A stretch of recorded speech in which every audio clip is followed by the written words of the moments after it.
आज हम लोग दूरी समय में बात कर रहे हैं। ये एक इम्पोर्टेंट मतलब कि टॉपिक है दूरी समय में मैथ में, और विभिन्न प्रतियोगी परीक्षा में इसका इस्तेमाल इन प्रश्नों का बार बार होता है। और मैं छाट करके वही प्रश्नों को बता रहा हूँ। सबसे पहले हम फार्मूला में बात करेंगे कि चाल बराबर दूरी बटा समय होता है। सबसे शुरू में यही जानना है, अगर कोई चाल मीटर प्रति सेकंड में है और उसको किलोमीटर प्रति घंटा में बदलना है तो 18/5 से गुना करना है। इसका फंडा क्या है कि मीटर छोटा है और किलोमीटर बड़ा है, तो छोटा से बड़ा में ले जाना है। तो 18 बड़ा है, 5 छोटा है।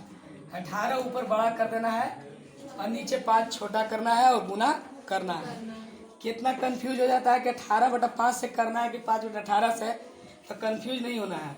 आपको मीटर से किलोमीटर में बदलना है तो किलोमीटर बड़ा है ना, तो बड़ा ऊपर कर देना 18, ठीक है। 18/5 से गुना करना। 10 मीटर प्रति सेकंड से किलोमीटर प्रति घंटा में बदलना है, तो 10 गुने के 18/5 तो हो जाएगा 5 गुना 10, तो हो जाएगा कितना 36 किलोमीटर प्रति घंटा। ठीक, इसका उल्टा है कि किलोमीटर प्रति घंटा से इसको मीटर प्रति सेकंड में बदलना है, तो ये छोटा यूनिट में ले जाना है। किलोमीटर से मीटर छोटा है तो छोटा 5 ऊपर कर देना, नीचे 18 गुना ऐसे कर देना, ठीक है। तो 36 से करना है तो ठीक उसका उल्टा हो जाएगा 5/18 गुना यहाँ हो जाएगा 10 मीटर प्रति सेकंड। कोई दिक्कत नहीं है। तीसरा, ये तो पहला फार्मूला मान के चलिए, ये दूसरा हो गया। तीसरा फार्मूला इसमें आपको पढ़ना है रेलगाड़ी वाला संबंधित, कि चाल बराबर रेलगाड़ी की लंबाई दी रहेगी और प्लेटफॉर्म की लंबाई दी रहेगी, तो दोनों ही जुड़ जाता है दूरी के लिए। और नीचे समय, यानी रेलगाड़ी की लंबाई प्लस प्लेटफॉर्म की लंबाई बटा में समय। मतलब कहीं भी इसमें क्वेश्चन दिया रहेगा कि रेलगाड़ी की लंबाई दिया रहेगा, प्लेटफॉर्म की लंबाई दिया रहेगा, समय दिया रहेगा, तो चाल पूछेगा तो निकल जाएगा। चाल देवल रहेगा, अगर समय दिया रहेगा, एक रेलगाड़ी की लंबाई रहेगा, प्लेटफॉर्म पूछेगा तो प्लेटफॉर्म को x मान के फिर निकालना होगा, तो इसका इस्तेमाल वहाँ करेंगे। अभी क्वेश्चन देखेंगे तो धीरे धीरे समझ में आएगा। चौथा कोई फॉर्मूला है कि यदि अगर दो रेलगाड़ी एक समानांतर पटरी पर एक ही दिशा में दोनों चले, तब हमको क्वेश्चन आएगा। तो इस समय आपेक्षिक चाल निकालने के लिए दोनों का चाल को क्या करेंगे, घटा देंगे, ठीक है। दोनों के चाल को क्या करेंगे, घटाएंगे। फिर उसके बाद बाकी के सारा फॉर्मूला वैसे ही लगेगा। चाल आ जाएगा, दूरी आ जाएगा, रहेगा देवल, समय रहेगा, कोई एगो चीज़ देवल दूगो रहेगा देवल और एगो निकालना रहेगा, तो निकल जाएगा चाल दूरी समय लगा के। यहाँ फंडा लफड़ा रहता है चाल का, तो जब एक ही दिशा में चलेगा तो चाल घट जाएगा, और जब दोनों दूसरे दिशा में, जैसे इधर से आ रहा है इधर से जा रहा है, तो इसमें सापेक्षिक चाल निकलेगा, तो यहाँ पर दोनों के चाल को जोड़ दिया जाएगा। अभी हम जब आगे क्लास में पढ़ेंगे तो ऐसे प्रश्नों को देखेंगे। अभी हम सूत्र को देख रहे हैं। अब एक प्रश्न आता है कि शांत जल में नाव चल रहा है और धारा काफी है ना। तो शांत जल में अगर नाव का चाल अगर 1 किलोमीटर प्रति घंटा है, धारा की चाल y किलोमीटर प्रति घंटा है, तो अनुकूल मतलब कि धारा के साथ बहना है तो दोनों का जुड़ जाएगा, x + y हो जाएगा। और अगर प्रतिकूल होना है तो x - y हो जाएगा। बाकी की सारा इसी फॉर्मूला पर बनेगा। अब कुछ एडवांस टाइप का मैथ के लिए हम देख लेते हैं। इधर दिखाओ, नज़दीक आ जाओ।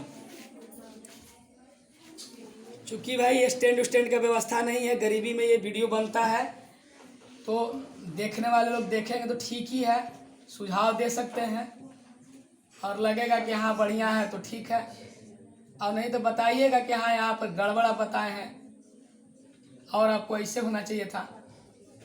तो यहाँ पर एक क्वेश्चन है कि कोई व्यक्ति u किलोमीटर प्रति घंटा की चाल से कोई दूरी जाता है, तो तय करने में उसको t1 घंटा अधिक समय लगता है।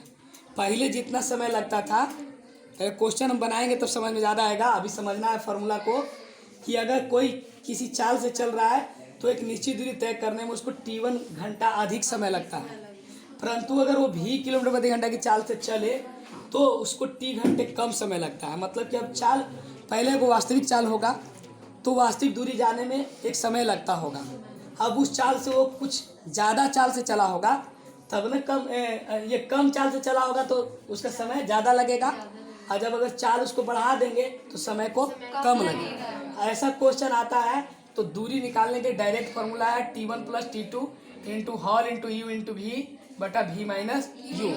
अभी फार्मूला को हम अभी देख रहे हैं, इससे संबंधित हम क्वेश्चन भी देखेंगे। फिर एक क्वेश्चन है, ये तो 5वां का इधर था, इधर 6ठा हो गया है।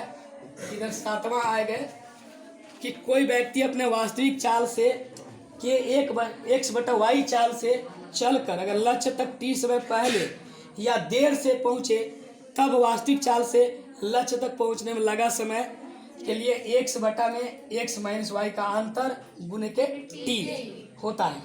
अब इस पे भी प्रश्न आएगा तो हम समझेंगे, ठीक है। फॉर्मूला को भी रिकॉर्ड कर रहे हैं। अगला है कि अगर दो चाल, कोई एक चाल से, मान लीजिए क्वेश्चन है कि राम अगर स्कूल गया 10 किलोमीटर प्रति घंटा की चाल से और लौटा 20 किलोमीटर प्रति घंटा चाल से, तो उसको दूरी तो समान था, तो वहाँ पर औसत चाल निकालना होगा तो 2 × xy बटा में x प्लस वाई करके निकाला जाएगा। और फिर एक नवा फॉर्मूला हमने यहाँ लिखा है कि यदि 11 मीटर लंबे प्लेटफॉर्म को, मैंने एक प्लेटफॉर्म है जो 11 मीटर लंबा है, उसको एक रेलगाड़ी t1 समय सेकंड में पार कर जा रही है। एक रेलगाड़ी जो चली तो वो क्या कर रही है, इसको t1 सेकंड में इसको पार कर जा रही है। t1 सेकंड में क्या कर जा रही है, पार कर जा रही है। और वही रेलगाड़ी जब कहता है कि L2 मीटर लंबे प्लेटफॉर्म, मतलब एक दूसरा प्लेटफॉर्म फिर दिया हुआ है जिसका लंबाई L2 है, उसको जब क्रॉस करती है तो उसको t2 सेकंड लगता है। इसको जाने में कितना लगता है, t2 सेकंड। ऐसे क्वेश्चन को बनाने समय आपको परेशानी होता है, इसके लिए डायरेक्ट रेलगाड़ी की अगर लंबाई निकालनी होगी तो यहाँ पर L1 × t2 plus minus L2 × t1 बटा में t1 माइनस t2 लगा के इसको बनाएंगे। अब इसको इस्तेमाल कहाँ करेंगे, नेक्स्ट वाला में हम लोग क्वेश्चन देखेंगे तो करेंगे। अभी कुछ क्वेश्चन देखते हैं। इधर देखा क्वेश्चन, बंद नहीं करना, इधर देखा। ये क्वेश्चन तो दो को बता दिए हैं। ये क्वेश्चन है कि एक 200 मीटर लंबा रेलगाड़ी 100 मीटर लंबे प्लेटफॉर्म को पार करने में 2 मिनट समय लेता है, तो चाल को किलोमीटर प्रति घंटा, रेल की चाल को किलोमीटर प्रति घंटा में बताइए। तो आपको करना क्या है कि रेलगाड़ी की लंबाई और प्लेटफॉर्म की लंबाई दोनों जोड़ देना है, तो 300 मीटर हो गया दूरी, और समय है 2 मिनट, तो इसको सेकंड में बदल दीजिएगा। तो आपको दूरी और समय आ गया, तो चाल बराबर दूरी बटा समय लगाइएगा, फिर आ जाएगा चाल, और उसको मीटर प्रति सेकंड से किलोमीटर प्रति घंटा में बदलने के लिए 18/5 से गुना कर दीजिएगा। फिर है, ये हला नहीं करो, फिर है दो रेलगाड़ी, एक रेलगाड़ी जिसकी लंबाई 200 मीटर लंबी है वो 100 किलोमीटर प्रति घंटा की चाल से, तथा दूसरी वाली 300 मीटर लंबी है वो 80 किलोमीटर प्रति घंटा की चाल से चल रही है। जब एक ही दिशा में दोनों चले तो एक दूसरे को कितना समय में पार करेगा, तो वो क्वेश्चन हो गया कि दोनों का दूरी आप जोड़ दीजिएगा 200 और 300, तो रेलगाड़ी की लंबाई दोनों जोड़ दीजिएगा तो दूरी आ जाएगा। और जब हम एक ही दिशा में कहेंगे तो दोनों के चाल को घटा दीजिएगा, है ना। मैंने एक ही दिशा में, दोनों एक ही तरह से जा रहा है। अब क्वेश्चन बताया था कि नहीं फॉर्मूला। अब विपरीत दिशा में जब कहेंगे तो दोनों के चाल को क्या कीजिएगा, जोड़ दीजिएगा। अब मीटर प्रति सेकंड में बदल दीजिएगा, फिर निकालिएगा तो आ जाएगा, है ना। तो इसको बनाना है, और नेक्स्ट क्लास में इन सभी पर आधारित एक एक प्रश्न हम बताएंगे, समझ आ रहा है। लेकिन कंटिन्यू